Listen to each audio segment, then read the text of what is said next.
2G, 2000 watts. Yeah, yeah, yeah. Everything in my bedroom.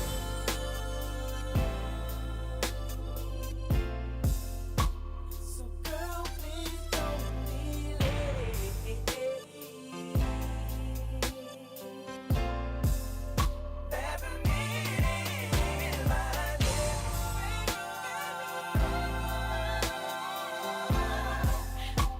So please don't make me wait. There's a meeting in my looking at my rollie, girl, I see it's almost time. Oh yeah, oh yeah. I hope you're getting ready, girl, and don't forget the wine. How long is the day? Tonight is just for you and I, and it's gonna be so fly. So fly, so fly. What? I like having you around, so I gotta put you down. So be there or be square. Everything in my bedroom.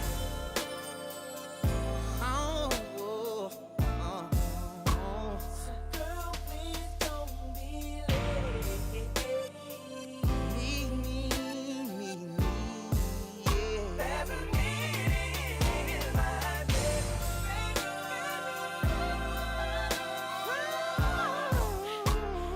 Please don't make me wait. There's a meeting in my Step into me, casa, lay it down, bow. Come on in, baby. Yeah. Get a little some for my sexy mama. Been checking for you since day one. You're my mood and you're my sun. You're my star. You shine. Yeah. Girl, you're jiggy and you know that I'm feeling your steam. Be there, be square. Everything in my bed.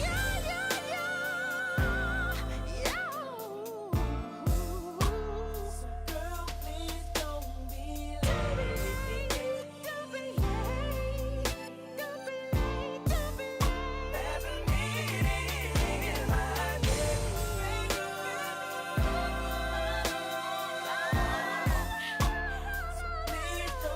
Lights off, transparency on. Late night marriage with the richest.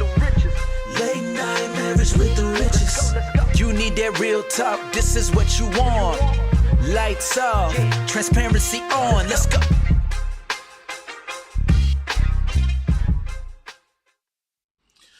Hey, what's going on? What's going on, fam? It's Damon Rich. It's Tamika Rich. Yeah, Late Night Marriage with the Richest. Thank you for joining us tonight. Yeah, we glad to be with you. We glad to be with you. Your boy a little tired. Been ripping, running, trying to do something a little bit different. But yeah, regardless, tired or not, gonna be here with you. Listen, if you happen to be watching this on Facebook, because I am dual streaming, okay, just know that at a certain time, we gonna cut Facebook off, right? So it's best just to go on, get over to YouTube, look for Late Night Marriage. You're gonna find us, you'll see us, and you can continue to watch us right there. We are going exclusively on YouTube here in 2024, but we get to get a little snippet on Facebook, just a little snippet on Facebook, right? Before we go on. So yeah, tell a neighbor, tell a friend. Late Night Marriage with the Riches is on. We are in the building. Okay? We're here. We here. Join us. Join us, Or right? tell somebody else to join us if you already have. Yeah, I better not lay on your shoulder. I might get sleepy. So tonight, do you know what the title is? The topic? You know the topic? Of course. What's the topic? Sex. What? Girl, you read it?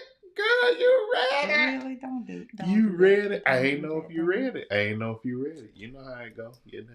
But you assume it's sex. What if we ain't talking about sex? I Okay, need my what you want? Bible. Where my Bible at? I need my Bible. I need my Bible. Hello, kitty boops. Is that dead? Yes, dead. I need my Bible.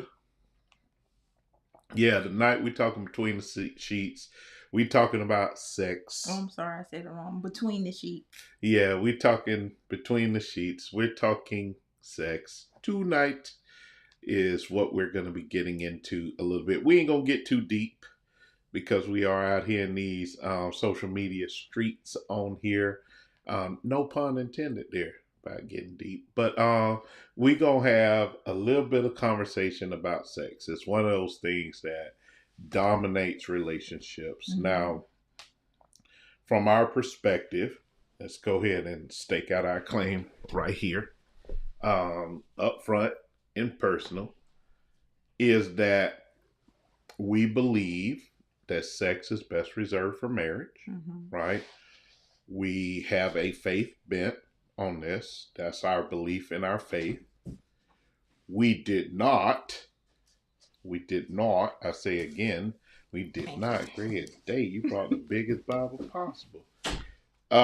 We did not follow God's instructions, and we wish we would have Mm-hmm. on so many fronts before we even met each other, but also even after getting married or before getting married and meeting each other, that Right. we wish we would have followed God's plan, because kind of understand why Mm-hmm. God said, hold yourself, wait, Right. hold your mule, Hold all of your that good mule. stuff, right? Yes.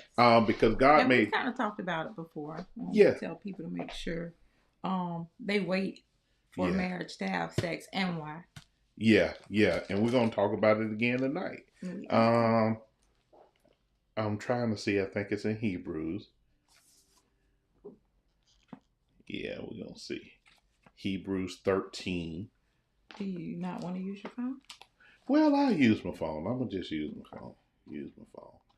Hebrews 13, 4 through 6. We're just going to set the stage a little bit because we're going to talk about sex. And a lot of times, especially within the body, the church doesn't do a good enough job. For some reason, the church shies away from teaching on sex, which Mhm. means that you then have to learn about sex out there in them streets. The most the church typically teaches about sex is don't do it before you get married, and that's usually about it. Mm-hmm. And so we want to definitely talk about healthy sexuality, healthy sex.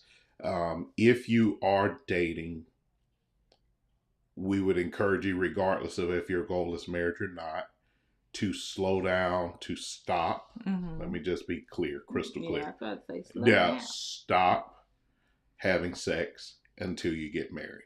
That's just, it's what we would advise you to do. Mm-hmm. And there's a number of reasons, right? So let's go with one of those popular words, red flags. Let's go with one of those popular words, red flags. When you are having sex, red flags turn pink. Right. Right? Because you have emotions and hormones involved and you're not always thinking about it. I know you ain't having sex 24/7 all the time, but when you're having sex, and especially if the sex is good, you might be willing to overlook some stuff that you shouldn't overlook. All right. Okay? So And you may mistake sex for connection or yes, chemistry. you can Mhm. also, yes, that's a big one. You can also mistake sex for connection and chemistry. So if you are out here and you're not married, we strongly advise you not to have sex because you won't establish the connection that you want to or think that you should or think that you are. Okay. The other thing is that, God honors sex. God, I'm going to talk about what I would say is a controversial scripture, maybe, and that is Hebrews 13 and 4. Starts at 13 and 4, says, marriage is honorable among all in the bed, this the controversial part, in the bed undefiled, but fornicators and adulterers God will judge. So now, here's why I say that this is a controversial part of that scripture. Mhm. When we say that sex, it says in the bedroom is undefiled. People believe that, looking at that and say, oh, then that means as long as we consent, we can do whatever we want to in our bedroom. Right. And that's not What that it. means. That's not what that means. That's not what that's getting at, right? But you could do whatever between you and your wife that is consensual, non-threatening, non-harmful, that y'all are consenting to, not forcing each other, not manipulating each other into. That doesn't mean, hey, I want to bring in a third person, and as long as we consent, we okay. That ain't what God's doing. That's not what undefiled means. That ain't what undefiled means. Right. That ain't what we on. Oh, we want to watch some porn while we get it on or to get it up. That ain't what undefiled means, right? So, but if y'all want to try some stuff, you want to move beyond the missionary, you want to try some things, go for it. Have fun with it. Do your thing, right?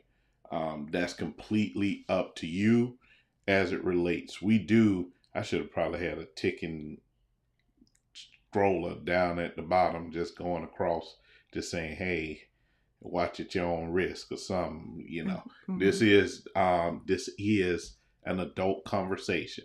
Not that our channel is made for children anyway, but this is an adult conversation. So if your children in the room, you might want to send them out. So we want to talk about sex and how it kind of shapes relationship, how it shapes marriage, how men and women view it. Man, I was talking to somebody recently, and we was talking about, the older you get, our sex drive as men goes this way. It seems like women go this way, and I think that's a cruel joke by God somewhere in there. But it seems like our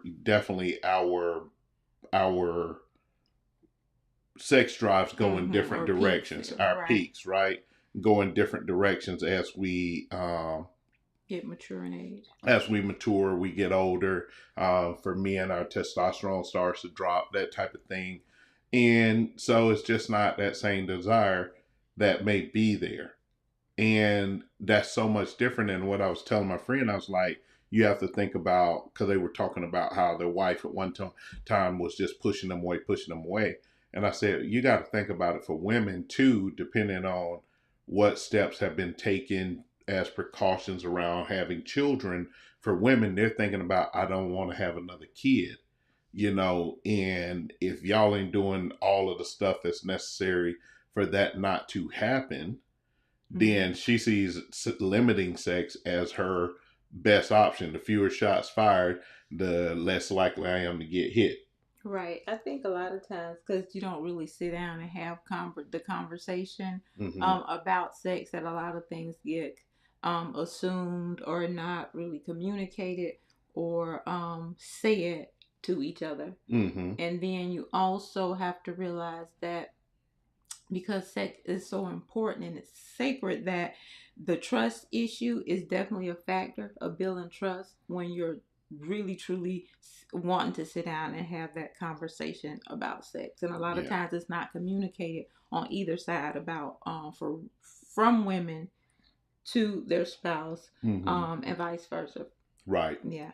Right. On what they expect, what do you want, what is it that you need, even if the exploration aspects of it, and all of those things. Exactly. And this is an excellent time to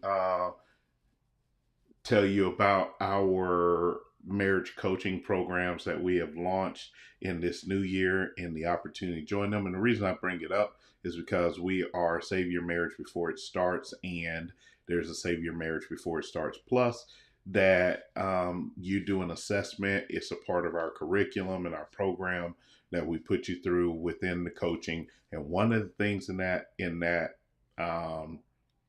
program or within the assessment is about sex drives. right? How, what, what our expectations are around sex. Right. So it helps have some of those conversations. Yeah. It's a conversation starter for you. Exactly. Yeah. Exactly. Definitely a conversation starter for you. So yeah, you want to be able to have those conversations, talk about sex, and get on the same page about it, because there's is a common saying that marriage is ruined by, the power struggle, or the most prevalent struggles in marriage come around money, power, and sex. Mm-hmm. And so you definitely want to make sure that those things are being addressed, that you're talking about them, and create a safe place for each other. Right. To talk about it. To talk about all of it. Mm-hmm. Whatever your desires, your passions are, your fears are. Create a safe space to talk about all of it. Mm-hmm. And the reason I say that is because some spouses end up having this pent up aggression. They really want to talk about some things. They want to even mention things that they like to try, but they're concerned about how they'll be perceived. And it's okay to, hey, talk about it. And then we nah, we're not both down for that. Then that's cool. So, but holding it in, right, just puts you in a particular different place.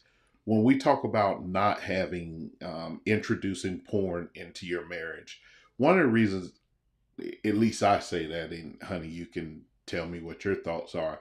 One of the reasons I actually say that is because, having watched porn before, yes, there's some stuff you wouldn't even thought to do until you see it on that. And these people are getting paid a lot of money to try some of this stuff, right, and to do some of this stuff and perform some of this stuff. And after they do a lot of clips and edits and whatever, they make some 3 minutes look spectacular, right? And so, but when you introduce things that you wouldn't even thought to try, had you not seen it on the screen, and some of it is quite perverted, right, unhealthy, you wouldn't even thought to try. You see it now, your spouse is not down with it. Now you're angry with them because you feel like they're holding out on you from being adventurous, and you just lit a spark in yourself. And now that spark is lit and your spouse is not down for it, guess what's going to happen? Either you're going to get it under control, or you're going to seek someone else out who is willing to let you have it, whether it's with a prostitute or some other chick who willing to let you have her way, or man willing to let you have your way with their body. So it is just really, all right, deep conversations and things that you have to have surrounding sex, even breaking covenants if you have been sexually active before the marriage, or even you two breaking ties or covenants with people that you have had sex with in the past. Yeah. Because a lot of times that plays a role or a part into your sex life, your expectations, your assumptions, and all of the things about sex. Yeah, all of that. So it's a lot that goes with it, that as we talk about sex or whatever. So we've been asked, hey, what about toys and this and that? To each his own. I think you have to be mindful about, again, introducing things into the bedroom. Now, I know they sell these kits called Clone a Willy. So if you want to clone your husband's, penis and whatever, and that's going to be part of y'all play in the room, and there's some things for women to have at it. But y'all need to talk about it. Y'all need to have boundaries around it. You get to a place, if you have some of that going on, and all of a sudden it's like, oh, well, I use that more than I get with my spouse. That's going to cause a problem. That's unhealthy behavior. Yeah. So it's so many things surrounding sex and having really great sex and making it healthy. And a lot of people, I don't even know, kind of shy away from, because of the way you've been taught, I think, about sex. Even having a prayer life about sex and around sex for you and your partner. We praying about the sex? Yeah, but I think people because you see it as dirty or this, I don't know, bad thing that is not. That I think just the way you've been taught about sex, or you've seen it, and especially if you came up in church, um if it was talked about at all, would it, like they like to say, it was the taboo subject. The taboo subject. We um praying about sex. hmm And so you Dear don't know how to Father. set boundaries. You don't know how to have healthy conversations and even know what healthy sex looks like. Exactly. But no, it is created by God, and it is definitely a great thing between the two becoming the one married couple. Ooh, I wonder what the ESV version say. Go ahead. Keep talking. No, I was just wanting to Yeah, hit on that a little bit. because you get into oral, right? And you got people have their thoughts and feelings about that. Mm-hmm. Hey, there's some y'all, if y'all both down with it and that's what y'all want to do, go for it. And I'm about to maybe give you some Bible here. Not no maybe, but I need to really go back and read Song of Solomon. It's been a minute. Right, Again. that would be a good book to read too together. Regarding or talking about sex life and just bringing up conversations about it. Yeah. Especially for people who don't even realize that it is things in the Bible about it, or that it's biblical. Yeah, yeah. And I know it's some believers that have strong opinions about oral sex in this, but let's go to Song of Solomon, 4th chapter, starting at the first verse. Behold, you are beautiful, my love. Behold, you are beautiful. Your eyes are doves behind your veil. Your hair is like a flock of goats leaping down the slopes of Gilead. Your teeth are like the flocks of shorn ewes that have come up from the washing, all of which bear twins, and not one among them has lost its young. Your lips are like scarlet thread, and your mouth is lovely. Your cheeks are like halves of pomegranates behind your veil. The neck of your tower, your neck is like the Tower of David, built in rows of stone. On it hanging 1,000 shields, all of them shields of warriors. Your two breasts are like two fawn, twins of gazelles, and that graze among the lilies. Until the day breathes and the shadows flees, I will go away to the mountain mirth and the hill of frankincense. You are altogether beautiful, my love. There is no flaw in you. Come with me from Lebanon, my bride. Come with me from Lebanon. Depart from the peak of Amana, from the peak of Senir and Harmon, and the dens of lions, from the mountains of leopards. You have captivated my heart, my sister, my bride. You have captivated my heart with the glance of your eyes, with one jewel of your necklace. Wow, he really into her, right? Isn't that romantic? He really into her. I don't know if it's the lights or whatever, but seeing this stuff. How beautiful is your love, my sister, my bride. How much better is your love than wine, and the fragrance of your oils than any spice. Now we're finna get spicy. Your lips drip with nectar, my bride. Honey and milk are under your tongue, and the fragrance of your garments is like fragrance of Lebanon. A garden locked is my sister, my bride. A spring locked, a fountain sealed. Your shoots are an orchard of pomegranates with all the choicest fruits. Henna with nard with saffron. What in the world is this?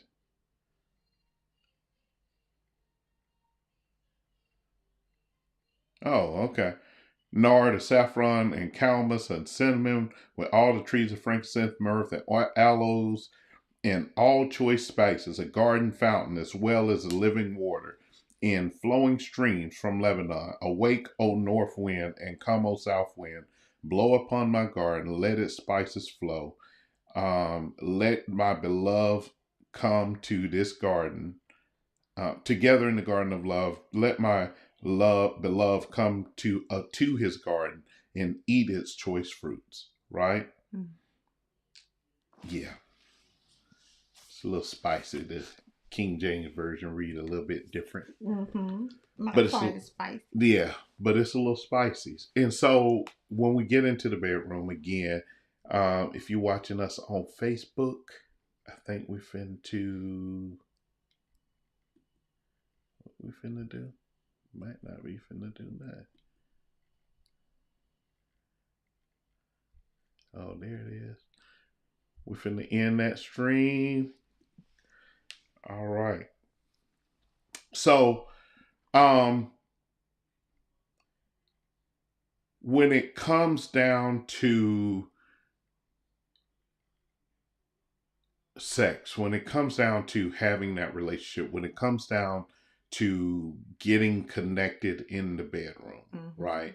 Let's talk about a few things that it really takes to get connected in the bedroom. And this is definitely, over time and 25 years and trying to figure this out. Mm-hmm. Is the connection in the bedroom starts outside of the bedroom. Now, I know a lot of times we talk about things like, well, it stops and starts in the bedroom. If you do chores and and those things are appropriate, I understand them. I'm Right. not refuting those type of things, but it's how do we connect outside of the bedroom? Mm-hmm. What is our intimacy level Right. beyond sex? Intimacy is a euphemism for sex, but intimacy means so much more than sex. Mm-hmm. It's not even sex isn't actually in the definition of intimacy. Right. Right? But intimacy is a transparency, a bearing of each other's soul, of being connected at a soul level, which again is why we want to wait until we're married, because of the level of connection Mm-hmm. that's supposed to happen at the intimacy level, Right. that intensifies the sexual level. Right. Right. But if we don't have a mindset of understanding that I need to connect at the heart level, I need to be transparent, I need to be like Adam and Eve were in the beginning, we need to be naked before each other, Mm-hmm. then you're never going to have great sex.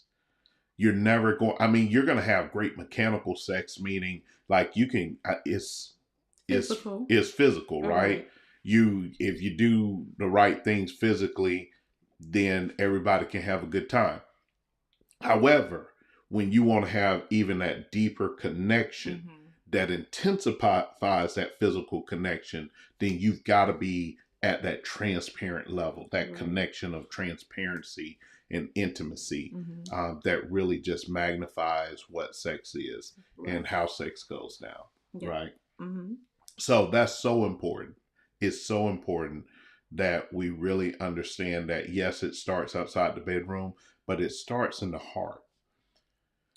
This is my saying about, and this is true of a good connection, and it's true of what I would call an illegal connection. So this is when I'm teaching about infidelity. I say infidelity starts in the mind, penetrates the heart, then shows up in the body.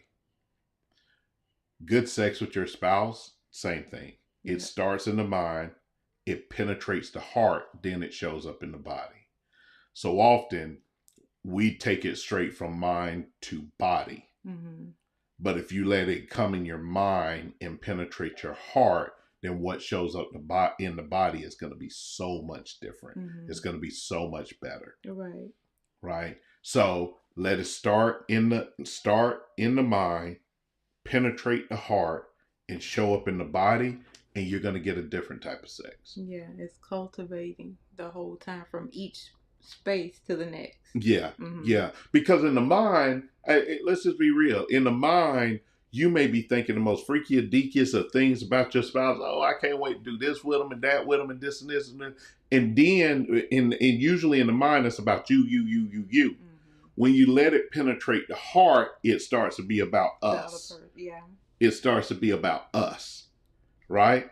When I start in the head, it's usually about me. When I let it penetrate into the heart, it starts to become about us. And after it reaches the heart, when it shows up in the body and it's about us, it's a whole new ball game. Mm-hmm. So when we talking about getting down to between the sheets, I mean, I come up in a time, and I'm sure this is still out there. You really looked at sex as a young man is, essentially how much pain you could make her feel, right? Pain's not enjoyable. Well, for some people, pain's not enjoyable, but that's what they do. But it's like, oh, how much pain can I make her feel? Oh, I want to hit this. I want to knock the bottom out of state crazy stuff like that as young men. And so you go through all of that mindset. And yeah, that's all about you. That's happened from head to body. And then where does that mindset come from? Being taught from the wrong sources about sex. Because then for women, a lot of times it is more of the fairy tale, or definitely the romantic rom-coms, the movies and things like that, that we watch and go, I want it to be like that, or look like that. Yeah. And a lot of times that's not it. Right. It either, right? Right. So because it is definitely a difference in how we look at it and how we do it and how we told ourselves, that ain't what it is. Right. But you do have to be intentional about it and what you want it to be with each other, and communicate that so you both get out of it what you're supposed to get out of it. Yes. Yes. Which is a deeper connection. It's often said that men connect through sex. And I used to agree with that. It is one of the ways that we connect. I have found that the older I get, the more meaningful. I wish that what sex means to me now meant to me then. Right? Is because it's just a completely different mindset. It's a maturing that has occurred because I've had the chance to learn what it's really supposed to be. Right. And so that has been one of the things that has really shifted my mind and how I go about stuff. So when you say sex for men is a connection, or way of connection, I think a lot of times women usually have the question about men being able to have sex and not be connected to the person or the female and go, oh, it was nothing, I can move on. Men can do that. Men can just have sex with a bunch of random. So it's a different kind of connection? It's not even a different type of connection. It's that's what I'm talking about. The heart, the head to body. When you have an unconnected sex, it's head to body. Right. I'm just fulfilling a primal need, right? I'm trying to say, I don't want to say it in an ugly way, but that's why you have women that you're like, well, who slept with her and got it? Cause somebody he needed a primal need met. You know what I'm saying? And something lined up for the two of them to get that. He just needed a hole to put it in, right? And so that men can have that. Y'all are not meant. I'm not saying that men are meant, so don't mistake what I'm about to say. But y'all are just not meant because of how y'all are typically built emotionally to just sustain running through a lot of men. I remember there's a joke about Dave Chappelle, and he talks about this pimp, Iceberg Slim, and he uses some pimp terminology that I'd never heard. And he talks about the bottom B, and the bottom B is the chick that kept all the other prostitutes in line, basically. But Iceberg Slim had figured out how many tricks a woman could turn before she would basically mentally break. Right. And he figured it out. It's like 430 some odd tricks before a woman would like mentally break, because it's not who she is. It's not how she rolls. Right. And so he was talking about how Iceberg Slim had figured that out. There is no number really for men that it's like how many women I sleep with before I will break, because we're just made up differently. You got to remember too, whew, men were built to die. Mm. I want you to get this. Men were built to die. That's why God doesn't say, wives, respect your husband and die for him. Right. Husbands, love your wife and die for her. Right? Jesus was sent to die for his bride. He didn't send Jane, he sent Jesus. He came in male form. There's a responsibility that comes with being a man, and part of that is we are built to die. We are built to defend and potentially lose our life in the process. Mm. That is what men are built to do.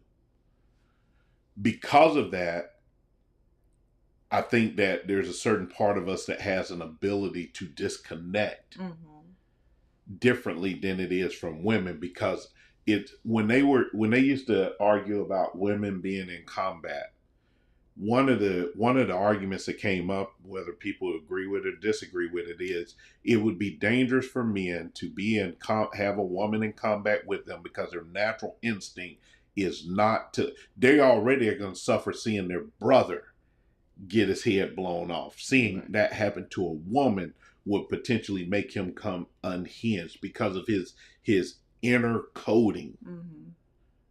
Right? So just like anything that can be perverted, that characteristic, that behavior of men becomes that way. Right. Right? To where we can use that same thing that we would use to disconnect emotionally in war. I'm just in a battle. Next woman up. Next woman up. So men, I think that men have just a different mechanism in them that gets misused that allows us to do that. Mm-hmm. Agree. Yeah. And then sometimes learning how to emotionally connect from whatever the past, or not being taught or understanding healthy emotional connection, and then how important that is for the woman. A lot of times, and there's usually a big barrier or disconnect there that for a lot of couples, I think for a lot of marriages, and it's not communicated well or talked about or intentionally worked on. So you're both on the same page and you get again what you're supposed to out of the sex. Yeah. And how beautiful it's supposed to be and come together. Yeah. And this and bring you together. This is the funny thing about it. I think it's funny. I think it's funny. It's interesting to me. Men are usually taught, it depending on what type of home he came out of, but sometimes we're taught by women as we're coming up that women don't value a sensitive man. But then we get married and the woman wants a sensitive man. Right. It's like, hold on. Which is it? Which is it? Right. Tell us what you actually want. And then I was watching this video and it was funny to me because this lady was talking about she don't want a man that's more sensitive than her, this and that, and this, because she was asking a question at an event, and this brother just came. He said, "Listen," he said, "if a man cannot be soft around his woman, where can he be soft? If you force a man," and me and a friend was talking about this, if you force a man to keep his armor on at all times, he is going to become hard, cold, and callous. Yeah. And he is going to die because he is not meant to live in his armor 24/7. He has to have a safe place where he can get naked. Right. He has to have a safe place where he can take his armor off. Right. And I've heard women say that too, and I don't know if they understand when they say it or if they can explain exactly what they mean about a man being too sensitive, or being in touch with that side, or soft, or whatever you want to call it, and I think usually that woman has some emotional issues of her own, a lot of times, or unhealthy emotional connection with one herself, a lot of times, and then being able to connect emotionally with him as well, and letting her guard down. Yeah. And so then when she says that, I'm not saying everybody, there is no absolutes, but there are things that stand out usually when certain women, or when women say that. Yeah. Mm-hmm. There is the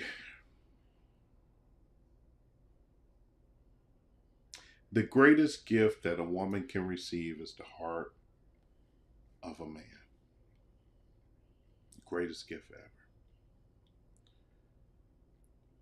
Because, and we ain't got all off the bedroom.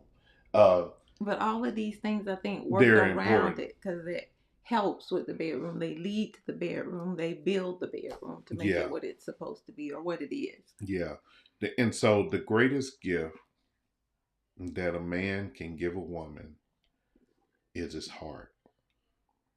And he doesn't give that usually more than once. Talking with brothers who have been wounded,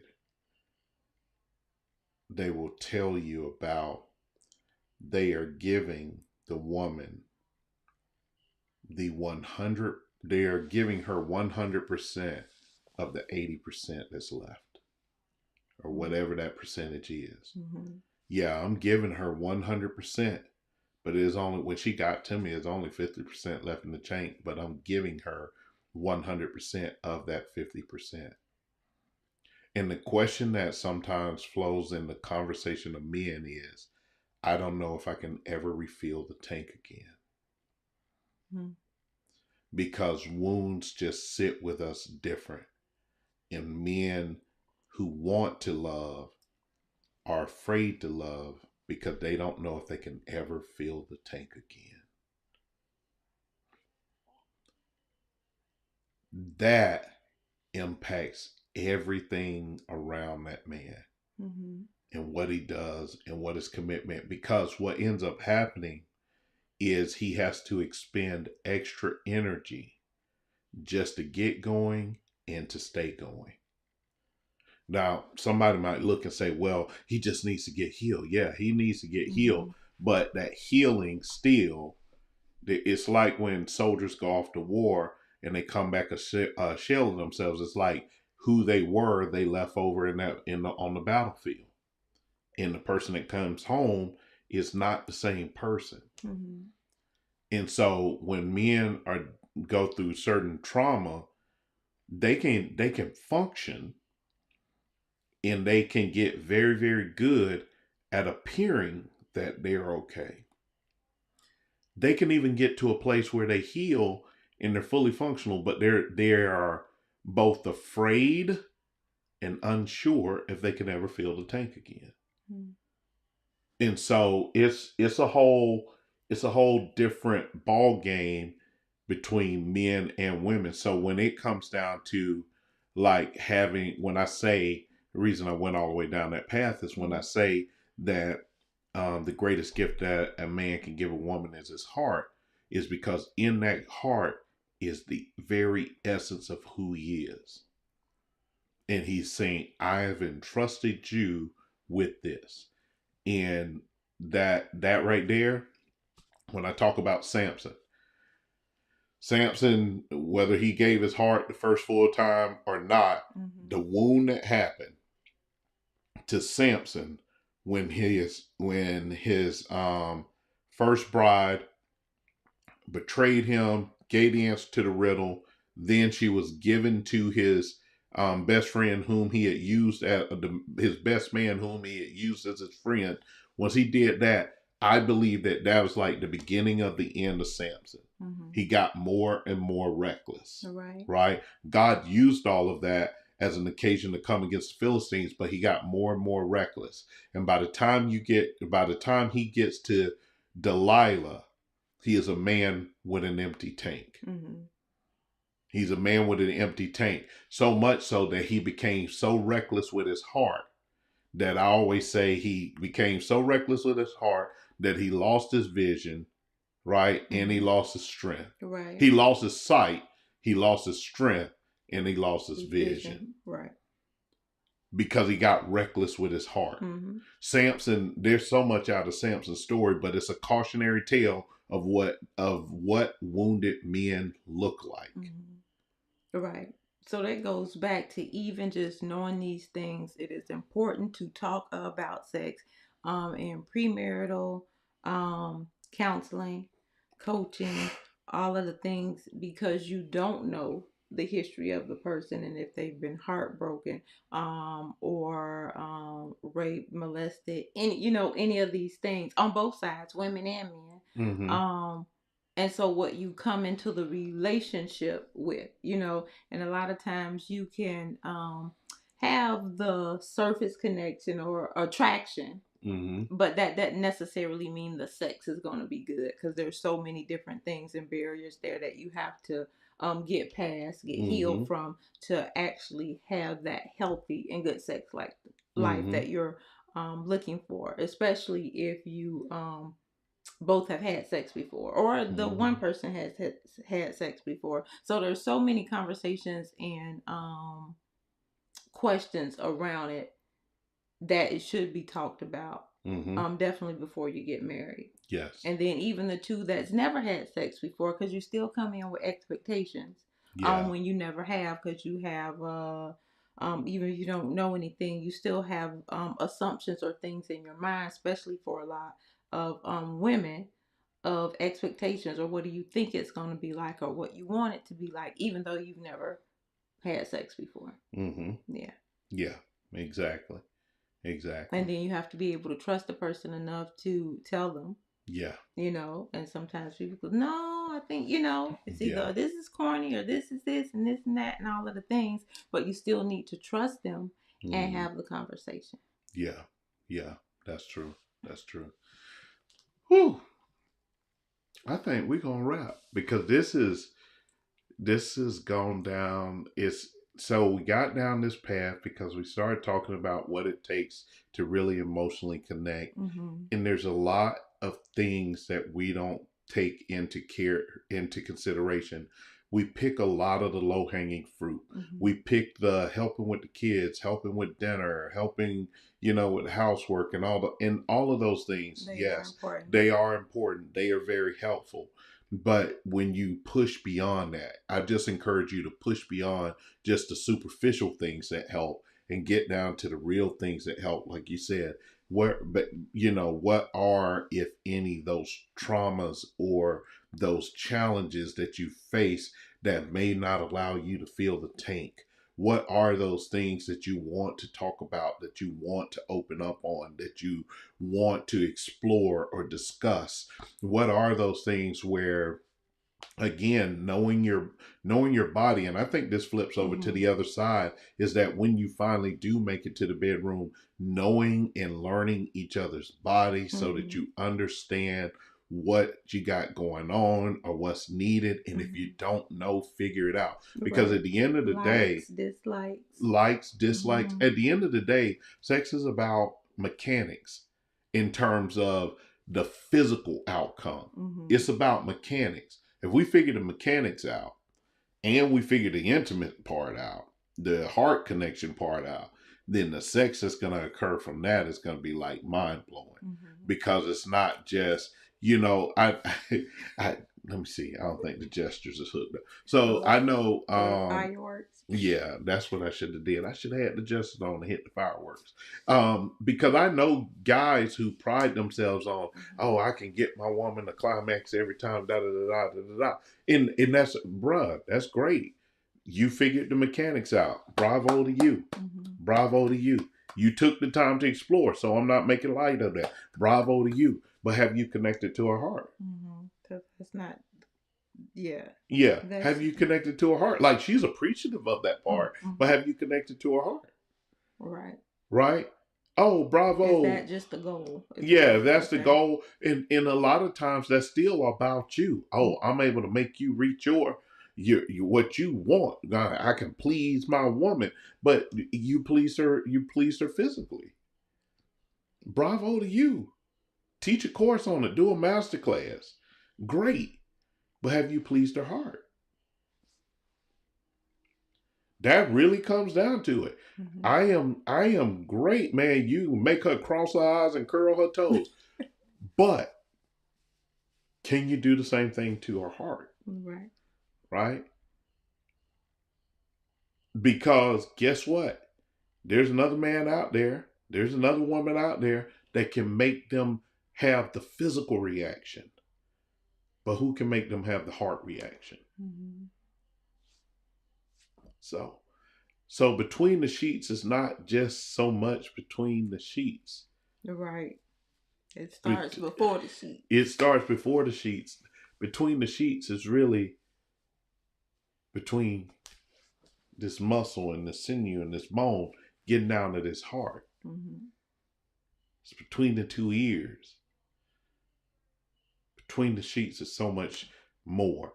And it's our sincere prayer that as couples, that you guys, that we would get to a place where we can make sure their heart climaxes, not just their body. Mhm. Anything you want to add before we close out tonight? No, that's good.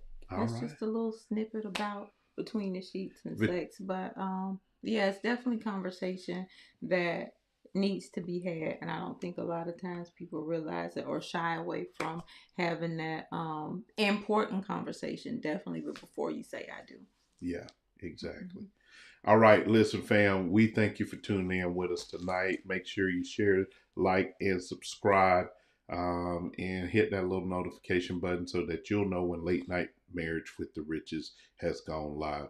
Until the next time, we're out of here. God bless. Good night. We love you.